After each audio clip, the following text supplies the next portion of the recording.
ഇന്നത്തെ ക്ലാസ്സിൽ നമ്മൾ പഠിക്കുന്നത് ഇമ്പോർട്ടൻറ്റ് ഈവൻറ്റ്സ് ഓഫ് 1903.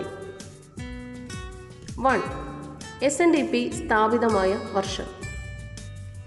ഭൗതിക ശാസ്ത്രത്തിന് മേരി ക്യൂറിക്കും പിയറി ക്യൂറിക്കും നൊബേൽ സമ്മാനം കിട്ടിയ വർഷം.